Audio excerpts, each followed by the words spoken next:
Growing up, I was constantly surrounded by music. My family's been cultivating music education now for 2 generations. I was fortunate enough to grow up running around my father's music store where he had countless instruments hanging on the walls and music lessons running throughout the day. My dad grew up running around his father's music store just like me. Throughout this experience, I was able to hear all different types of music, see how different musicians played, and try to make noise on almost any instrument I could think of. I used to sit and listen to my dad play the piano in our living room and be in awe of how he would seemingly pick random notes and make them sound good together. Well, now that I have a little bit more life experience, I've noticed that the music that I listen to, and now as a musician myself, the music that I often find myself playing heavily reflects what I was exposed to in my earlier years. Follows the same pattern that my dad played on the piano. This music brings me to a place of comfort and familiarity, so all the stress that I feel from being on a TED stage today goes away of what I think music brings me to. It reminds me of evenings laughing with my family and listening to my dad play the piano. When looking at human history and across cultures, we can see that this concept of sharing a connection through music is not just for musicians, but that it's a universal experience for all mankind. Having a music-rich environment like I had growing up is one of the best ways to see this connection in our everyday lives. The sounds of nature inspire music. When you're outside, you hear the crunching of leaves, the birds chirping, the wind howling, and the water flowing. When you're driving to work in the morning, you hear the honking of the car horns and the beeping to remind you to put on your seatbelt. When you're in the kitchen, you hear the banging of pots and pans and the sizzle of the hot oil. All these sounds can be put together to make music.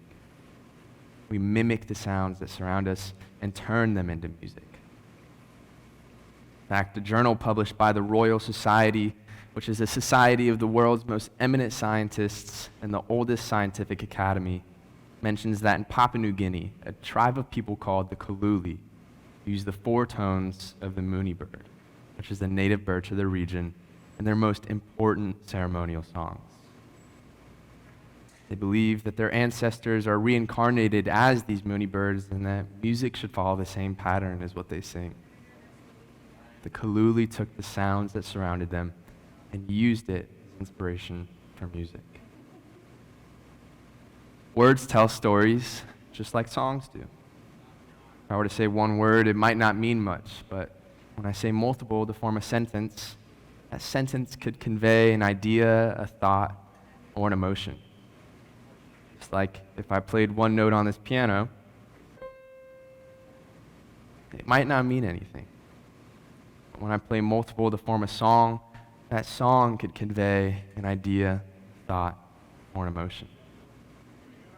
Music gives us the ability to connect with others through shared experience. Whenever I hear the lullaby, Rockabye Baby, it makes me feel safe because it reminds me of my mother singing to me before bed when I was little. Now, of course, Rockabye Baby isn't the only song that can invoke emotion. So here are some other examples.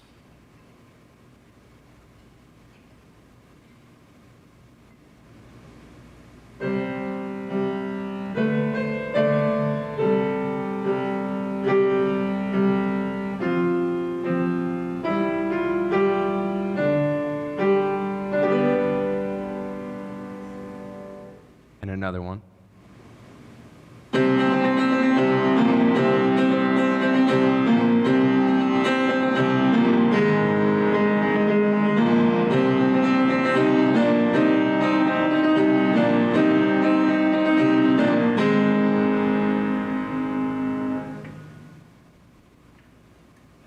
maybe while listening to these two songs, it brought you back in time to your high school or your college graduation. Or it hyped you up because that's just what Eye of the Tiger does. But music has always done this throughout history. There have been studies about why it happens. It all comes down to three factors: tempo, dynamics, and articulation. Tempo is how fast or slow the song's being played. Dynamics is how loud or soft it is. And articulation is how it's being played. Is it played with long, drawn-out notes, or is it fast and aggressive in how its notes are being played? In the famous graduation song that I just played, its notes are smoother, softer, and more drawn out. Meanwhile, Eye of the Tiger is faster and more aggressive in how its notes are being played. See, our brain relates these slower and softer songs to feelings that represent calmness, peace. Meanwhile, faster, more aggressive songs tend to represent intensity and excitement. We all get to experience this, and we do not have to be musicians to feel the emotion of music. Even if we don't feel the same thing as the person sitting next to us, the person might feel nostalgia while the other excitement, we still get to share the experience of feeling something together. And I think that's really special. Listening and partaking in music is an activity that brings people together. And it's not just in the present that this happens, but music is passed down throughout generations. People listen to music that was written centuries ago and can still relate to the original composers. Now, Eye of the Tiger wasn't written centuries ago, but it was in 1982. And since 1982, it's been cultivating the same feelings of excitement. It was played at my parents' high school football games, and it was played at my high school football games. Music breaks down barriers of time, stretches throughout generations. Not only is music a fantastic way of expressing our ideas and emotions, but it's also shown benefits in how we process our ideas and emotions.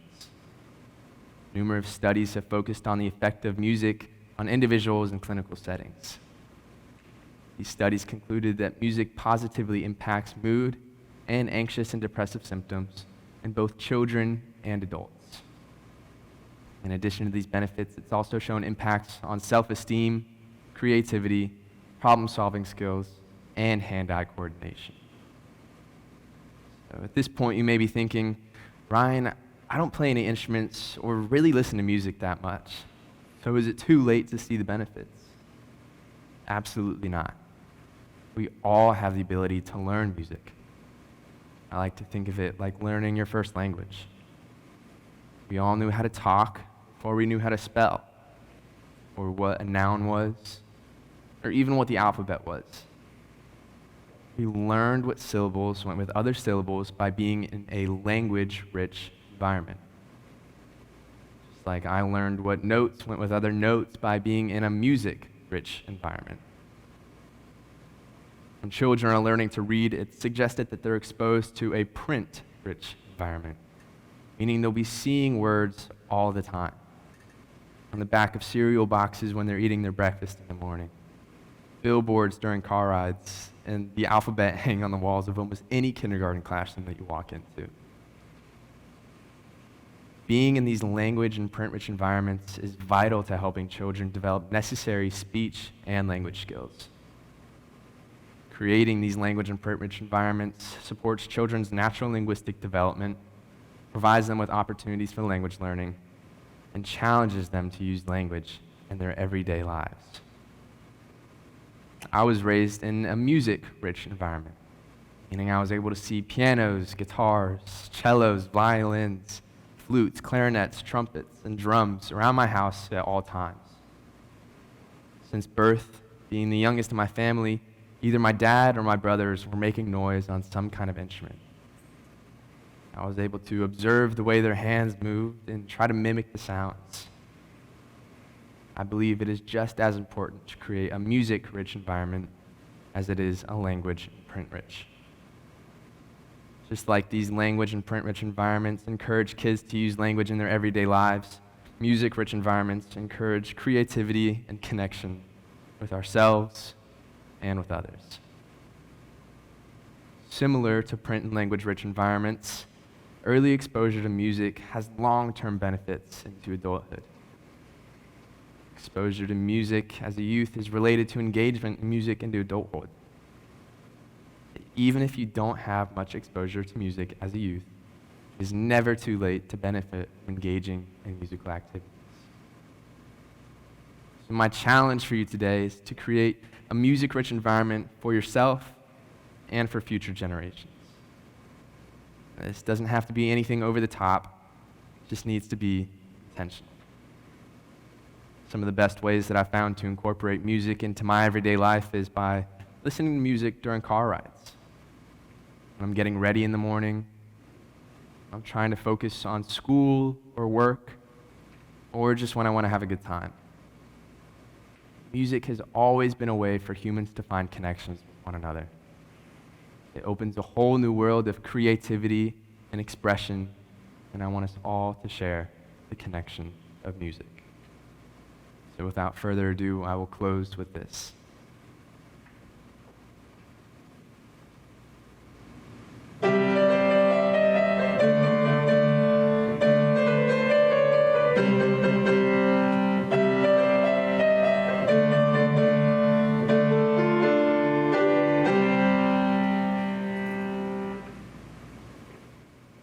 Thank you very much.